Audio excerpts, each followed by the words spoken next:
sanibona emakhaya siyanibingelela igama ngusiyabonga ngihamba no Sabele Ndabasi. Yeah, we are back with an epic episode bafowethu. Namhlanje sinikeza indaba ezishisa kakhulu. Kusukela nje indabeni zepolitics, kuya ku entertainment, from music kuya ku sports. Bafowethu sikhona namhlanje sinika indaba ezinhle. Ningakhohlwa ukuthi ke we are sponsored by Native Cards, a security company which is based in the city of Durban. Bafowethu banama services amnandi kakhulu, patrolling ikhona, armed reaction, unarmed reaction, ama bouncers. Hey, ziyawa lapha ku Native Cards. Yes, ziyawa ku Native Guard bakugada ngokuqiniseka nangokucophelela. They make sure ukuthi uma uthatha ama services wabo awuyisoli indeed. Asithi nje please nithi uqala nje ungena kule episode uyibuka ube so subscribeile. Mawufuna ukusubscribe uvula yona YouTube channel yethu, upressa usubscribe, upressa no like, uyashare, uyakhomenta if ubona isidingo sokwenza lokho, ngoba manenza kanjalo izokhula kanjalo i-channel yethu ekhona lapha ku YouTube. Uvele nje utype uthi Durban Network uzoyibona i-channel yethu ku YouTube. Sikhona na ku Facebook it's Durban Network, sikhona na ku TikTok it's Durban Network. Hey, indaba mfowethu sibuyile nazo njenganenjwayelo. Namhlanje usuku olukhulu for someone obalekile eSouth Africa. Paul Mashatile is officially turning 63 namhlanje. Ithini into? He has overdued so much pain in the recent years. Eshonelwa unkosikazi ezegcina naye nje eba nama health issues for which I think kuhle kakhulu ukubona efice lo suku lolu alificile. Wakwazi uku-add omunye unyaka eminyakeni already anayo. Hopefully his medical team are just taking care of him. Mhlambe mfowethu asibuke nje uPaul Mashatile ukuthi urise kakhulu. He grew up in Alexander. So urise kakhulu kuma ranks epolitics ngeprovince yase Gauteng. Same as uRamaphosa ukunayo warise kakhulu ngama ranks epolitics yase Gauteng. Do we think or does this tell us ukuthi iGauteng yiyo powerful mhlambe when it comes to raising ama politicians agcine eba ama powerhouse, since sabona uMandela oChrisani ukuthi bamuvele eJoburg ukuze ipolitiki yabo imanifeste more? It is a center of everything Gauteng.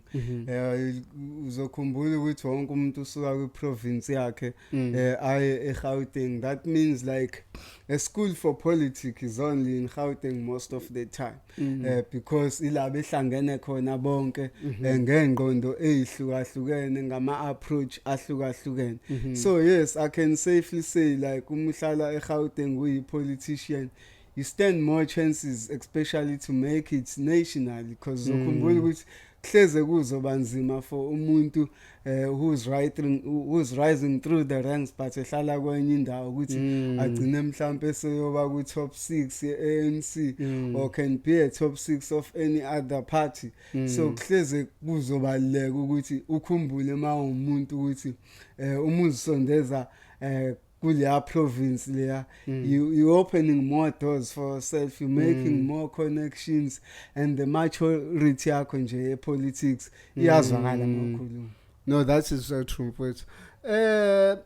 Ama exam matric ayaqala mfowethu, kuningi ingane ezesikole ezibhekana nako, mhlambe from unyaka uqala ezinye siyazi ukuthi zibuya mhlambe ma family nangekho sharp, but zikwazi ukuthi ziphushe zize zigcine ifika ka matric, iziphushe zize zifike esikhathini esinjenganalesi esibalekile ngempela. You are going to pen down something which might change your life. Yeah, it is true. Kakhulukazi siyesizolana nje nengane kakhulu ezibuya from disadvantageous communities and families, because ibona abantu abathwala umzima ngendlela engachazeki, uthola ukuthi umntwana uyafisa ukuqhubeka afunde ebusuku but kukhala ngekhathi la gesi ngapha ukuthi hey ugesi uyaphela intontoni umntwana uyafisa ukuvuka esikoleni uthola ukuthi imali yokugibela ayikho umntwana uyafuna ukuya esikoleni imali yokukhera ayikho sometimes nasesikoleni le program yokudla uthola ukuthi kwesakhe isikole idonsa inyawo ayikho you know so uma ngabe ke umuntu onjalo efunde wazi wafika ka matric being tested through all these trials and tribulations agcine efikile ka matric usuke nje dinga ukushayela ihlombe lokuthi nje ufikile khona let alone ukufika kuma exams for which we wish a good luck to everybody every child ozobe eqala ukubhala namhlanje ukuthi izinto azenze zenzeka angakukhohlwa konke akufundile siyazi ngizima kakhulu kubafundi peer pressure iphezulu ziningi into these days eziphazamisa ingane ama smartphones that are there social media has arise to another level so zonke lezo zinto ziyisithikamezo nama social issues ke ngeke size swabale wonke ayisithikamezo so but ingane zigcine zafika kulezi ngeyifike kulona we wish nothing but all the best to the matriculants. Sibafisela inhlanhla kunjalo mfowethu there's a complaint enkulu from the wider community public nje as large bakhala ngokuthi imfundo yase South Africa indlela eprogramwe ngayo ayikho right for ingane or for izwe ukuthi likhule in terms of skills development sibukeka sisalele emuva mawubheka amazwe njengo China ingane mayika standard 2 isifunda mhlawumbe ukwakha iwash isifunda ukwakha ukuthunga isikhwama isifunda mhlambe ukwakha iTV maseyifika mhlambe go grade 8 izinto eseyithanda ukuba advance meaning isiqeda isikole say advance sekwazi ukwenza into eziningi kakhulu ezilidela ukuthi ingangaba ngisho nesidingo soke evarsity or ecollege but ivele ibuild lezinto icreate market ikwazi ukudayisa lezinto ibe rich njalo ingazange ifike ngisho evarsity mhlambe ithini lento ngoba siyabona thina ingane zethu ukuthi iziqeda ugrade 12 ayina skill. I think we need to zoom back ekutheni kwayona lemfundo esinayo icurriculum esinayo kanye isyllabus yayidesignelweni kakhulukazi umuntu uyabuka ibantu education yayidesignelwe ukuthi umuntu asebenzele ubasi okwenza ukuthi ke lokho kungamniki ithuba lokuthi yena self akwazi ukuthi azenzele ama skills akhe mhlawumbe it high time whereby abantu laba asebevezile ungeneliseki ngohlobo lwemfundo esinayo ukuthi bakuveze kugqame ukuze ngelinye ilanga mhlawumbe sithole a political solution which will aim at changing the system of education that we are having right now because uma singakhuluma iqiniso ngaphandle nje kokungibaza imfundo engeke ize isisendawo akwazi ukuthi ingane ingaqala impilo after grade 12 because abantu abaningi la eSouth Africa baqala impilo yabo after beqede ukumatriculate for which la impilo yabo iqala khona uzibuza ukuthi umuntu ona 18 and above yini empilweni asazokwazi ukuyifunda ayifundisise ebe eseneminyaka embeka ukuthi kwayena useneyinkinga abhekene nazo into eseyihleze zigcwele umqondo so we just need someday oyofika nje with a very positive political revolution or arrogance afika ishintshe le education system because it is taking us nowhere.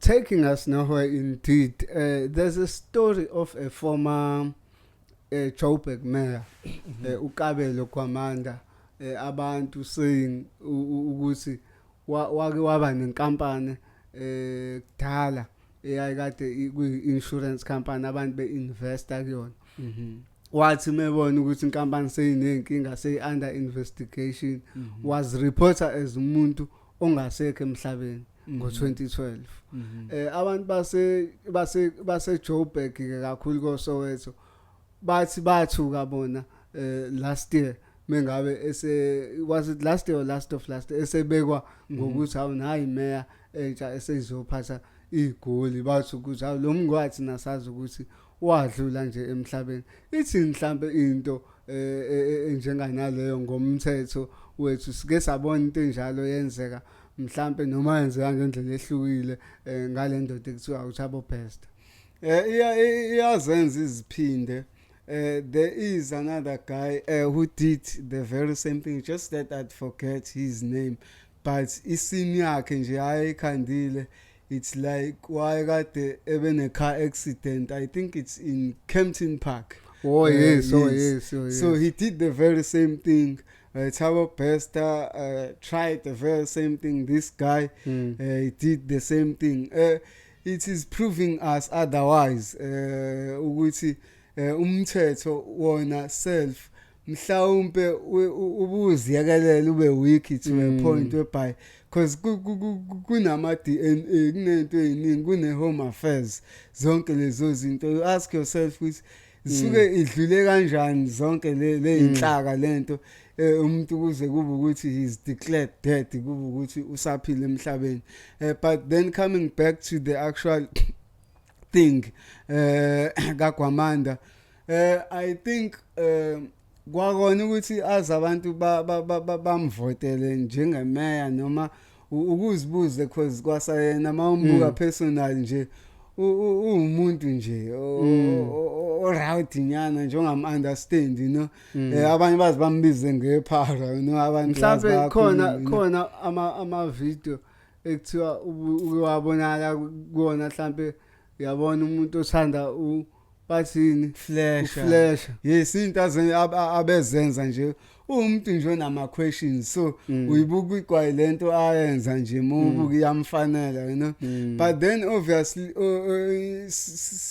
siyadideka nje ukuthi ngempela kwafika kanjani ukuthi ize ibe kulesigaba kodwa ke kuhle ngoba phela ugcine evalela ngalawo mhlambe sibheka kakhulu sibheka inhlangano mhlambe ngeke nayo sithi ayingene kule cala inhlangano mhlambe le ekuyeyamaphakamisa yamenza imeya ukuthi sifake nayo ukuthi iyangena kulento ngoba phela kwakumele ba research ukuthi who is this guy esimthatha manje simfaka ku provincial government ukuthi abe one of the heads yes kunama question mark amaningi lapho ukuthi inhlangano mhlawumbe kukhona yini ucwaningo la eyalenza ngaye ke personal ukuthi uhlobo luni lomuntu because I think iskandal sakhe sokukhwabanisela abantu sasisobala abantu baseSoweto bakhuluma ngaleyonto into which make the headlines for which you ask yourself ukuthi how come bona beyinhlangano bagcine bengakwazanga lokho how come even ke bona abantu ababehlangene ngoba phela kwaba ukuvotela kwakhe kwaba into ecishe ifane no GNU whereby joint venture kwagcina ke egcina ke sevela ezimela noma ke ahlala isikhathi esincane washeshe wakhishwa kuletha nje it just raise some eyebrows ukuthi kwafika kanjani impela kuleso sigaba but hence I'm saying finally he has been convicted for these crimes hope umthetho uzoqhubeka umcindezelo sithembe naku iwoman for change izama ukusuwa uMusa Khawula esimaziyo he's someone popular amongst social media ukhona kakhulu lapha ku-x.com he's a TikToker he's a YouTuber ukhona ku Instagram siyabona ngathi kune video akade erecordile nama poster akade lekwa post expose abantu mhlambe mekwazi wena ukuthi ujola nobani ushadile kodwa uzo expose ukuthi nayi side chick yakho kodwa ushadile nobani bani so leyo nto igcina ifaka abantu abaningi enkingeni ngoba ubetargeta labantu engathi ba popular nyana. Yes, so abantu ke besimameka abayinhlangano organizations thizeni sebezama ukumsuka bathi lento ayenzayo it's a deformation of character. It is a deformation of character. Obviously, you ask yourself ukuthi uwathatha apha amandla angaka ukuthi abantu into bathi bezifihlile yena aziveze obala ngakube kusemthethweni yini akwenzayo mhlawumbe kufanele sizibuze nalowo mbuzo ngakube laba abazama ukummangalela ngakube kukhona yini uqwembe olizobasekela kulento asethe ayenza yena noma bona bayenza kodwa kakhulukazi nje masobuka yena personal uyathanda nokuyibuza ukuthi uhlobo lini lomuntu okwazi ukuthi afune ukuthola iattention noma udumo noma irrelevance esebenzisa amagama abanye abantu. Do we have ama clause athile kwi constitution or kwi law yethu mase sikhuluma ngokwase court asivikelayo mhlawumbe ukuthi mina if I am one of abantu aba exposile ukuthi mhlawumbe ilawyer yami ngakwazi ukumcindezela ngalowo mthetho obhalwe phansi noma ngingakaze personal ngizwe ngomthetho onjalo but there is umthetho okhuluma ngayo i-deformation of character. However, I think if such legislation has not been amended before, it should be because such incidents are increasing and kubhlungu ngoba ahlakaza neminye imishado yabantu somehow they even causing some tragedies because omunye umuntu uzozwa leyo nto kanti bengayazi athe suka nesikhulu isibhama odubula unkosikazi wakhe. Ish ibhlungu lento ningakhohlwa lapha emakhaya ukuthi ke sikhona la ku Facebook Durban Network sikhona kuyona ke iTikTok it's Durban Network YouTube ke isekhaya elikhulu ke lapho ke it's Durban Network nikwazi ukuviwa like yonke leyo nto sixhaswe iyona ke iNative Guards inkampani yama security sihlabele phambili Hamas leader assassinated in Gaza. Siyazi ukuthi ke iHamas ine leader ekade iphethe the guy was assassinated I think a month or 2 months back. Kwakhona take over noma ubesayi interim leader.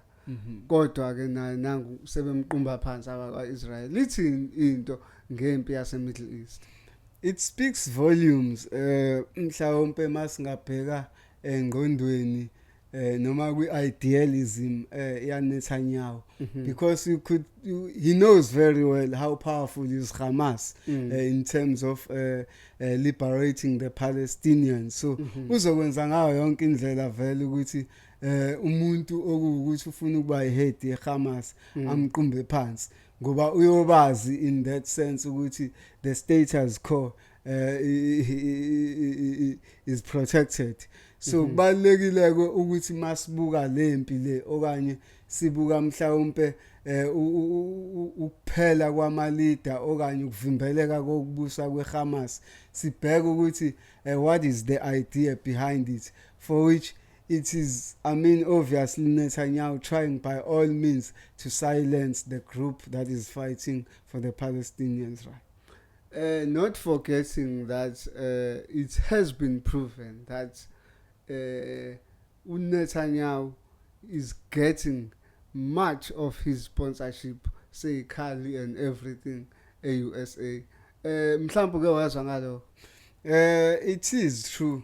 So khumbula ukuthi eminyakeni edlule Donald Trump he pledged the friendship to be continued between America nayo ke Israel for which lokho kwagaranta kona ukuthi bazoqhubeka basupportane ukusupportana ke masikhuluma ngakwezomhlaba akupheleli kuphela kwi-economy kakhulu kusekukhulunywa ngayo lento yezempi ukuthi othinta wena uthinta mina siyazi ukuthi amazwe amaningi angaphansi kwenetho nje ngoba kusuke kuvikelwe into enjalo ukuthi once uthinta lo muntu lo kufana ukuthi uthinta thina. So ngiyacabanga ukuthi ke abantu abaningi ba aware ukuthi wonke ama successes so far Netanyahu trying to suppress the freedom of the Palestinians are coming from the USA itself. So bazoqhubeka vele bamsupport because they are serving certain interest. We know ukuthi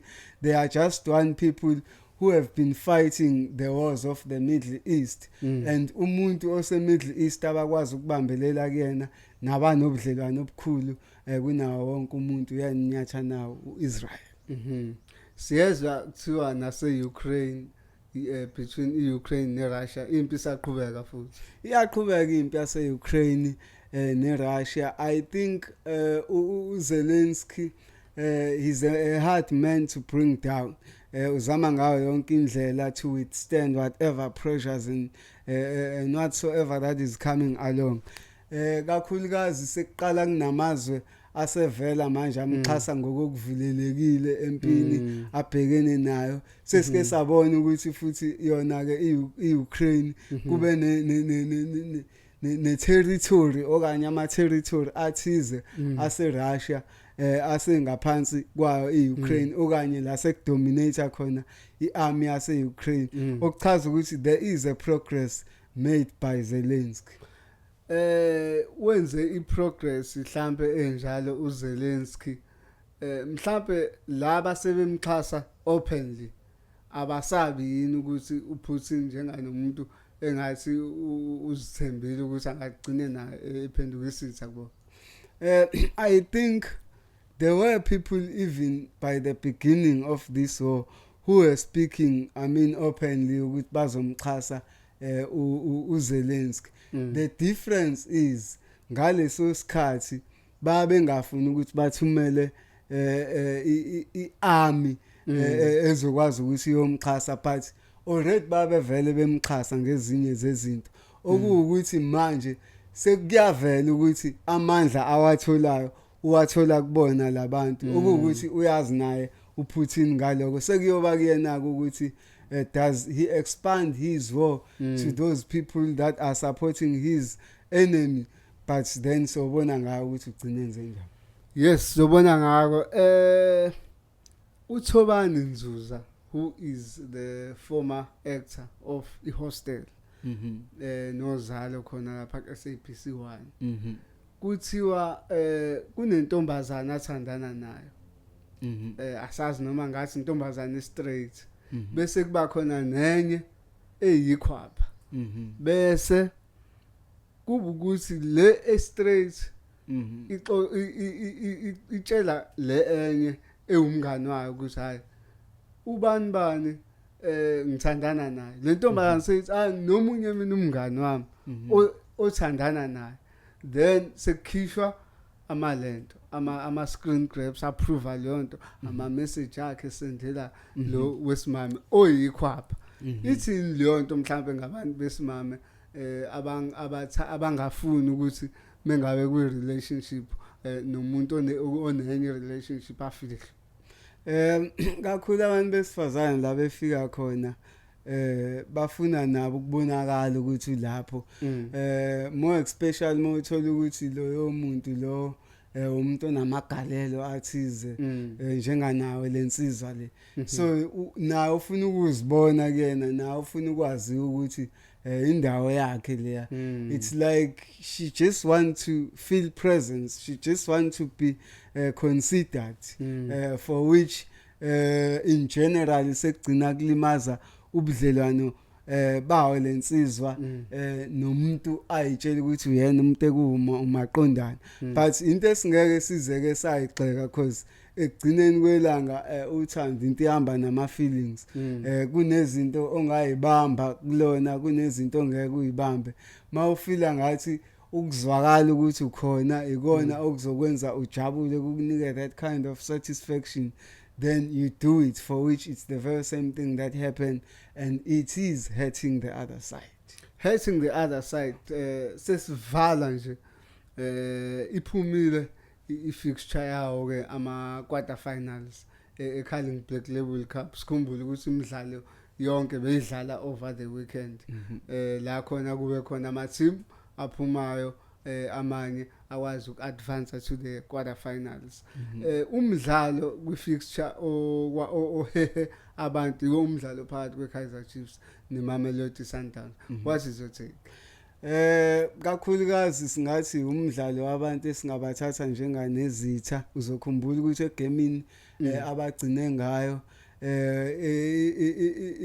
amaphapha abaphezulu abantu belwa kubangwa lokya nalokya abantu impela bebedingana eduzane ukuze kuvele obala ukuthi ubani ngempela inkunzi phakathi kwabo. Ngicabanga ukuthi umdlalo omhle kakhulu, umdlalo ozoheha abantu abaningi. Already abantu sebeyasho ukuthi it is a final before the actual final, for which sonke we are looking forward for lowo mdlalo.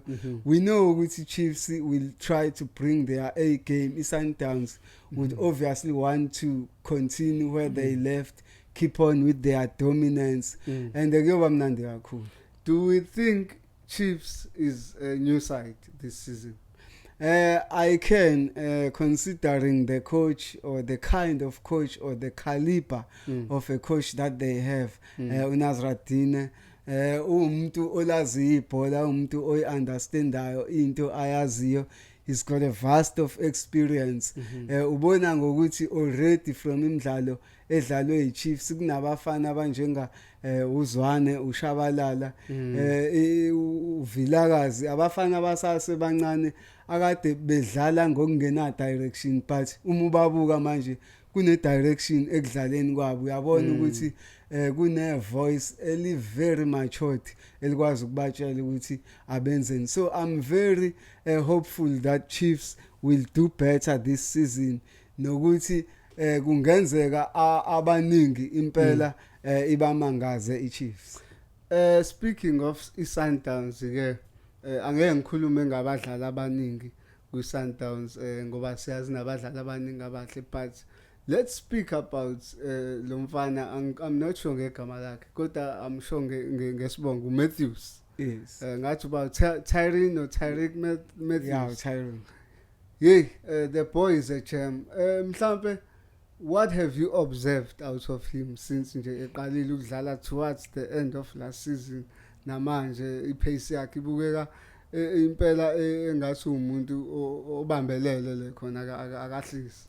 Akahlisi le khona ngizokhumbula ukuthi umdlalo kade edlala ePortugal, so it could say with his football brains, it could say how matured he technically. So I see a lot of teams struggling to sort of, catch up with him. So kuningi asazokwenza. Kakhulukazi into ebanga abe muhle akusimdlali kuphela okholelwa ekushayeni igoli, uyakholelwa kuma assist, because almost every game adlalile weSundowns unama assist, for which lokho kuveza ukuthi kuningi azokwenza this season. He is indeed a gem and is still going to head a lot of teams. Kunjalo mfowethu, siyabonga lapha emakhaya, liphela lapho ke uhlelo lwethu ke our episode for today, the Durban Network. Bafowethu siyabonga kakhulu for tuning in, siyabonga for sharing laba abasherayo, kulaba abaviwayo, abalikeayo. Bafowethu appreciate. Igama nguSiya Usabelo Ndabase. Sithanda nje impela ukunibonga singaqedi. Kuninonke enreactors siyacela ukuthi niqhubeke nilisupport uhlelo lwethu, niye ngama numbers lapha ku YouTube, ni subscribe ukuze ikhule i-channel yethu. Siyancenga, siyabonga na ku Native Guard abaxhasi bethu abasemthethweni. Injalo lento. Bye.